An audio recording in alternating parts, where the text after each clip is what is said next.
তোমরা তো জানো ষষ্ঠীতে আসিনি, দশহরায় এলাম। তো তোমাদেরকে যেটা বলেছিলাম যে ষষ্ঠীতে যাই বা না যাই গিফট কিন্তু রেডি থাকে। তো মায়ের তরফ থেকে ষষ্ঠীর জন্য আমার জন্য গিফট এই যে এই শাড়িটা। এত পছন্দ হয়েছে শাড়িটা আমার এই হালকা শাড়ি খুব ভালো লাগে। তোমাদের কেমন লাগলো অবশ্যই কমেন্টে জানিও। আর শিবার জন্য আছে একটা গেঞ্জি আর একটা প্যান্ট, তো ওগুলো দেখাচ্ছি না, ওগুলো তো নর্মালি। আর মাকে আমি দিলাম এই শাড়িটা, তো এই কালারটা, এই কালারটা না, যাই হোক মাকে আমি দিলাম এই শাড়িটা। দেখো তো এটা কেমন হয়েছে, কালারটা ফোনে কিরকম লাগছে আমি ঠিক বুঝতে পারছি না। এই শাড়িগুলো কিন্তু আমার মায়ের, মানে আমার মা বিক্রিও করে, মানে ব্যবসা করে মা।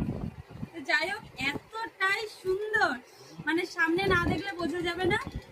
তো মায়ের কাছ থেকে নিয়ে মাকে দিলাম, কেমন হয়েছে অবশ্যই কমেন্টে জানিও।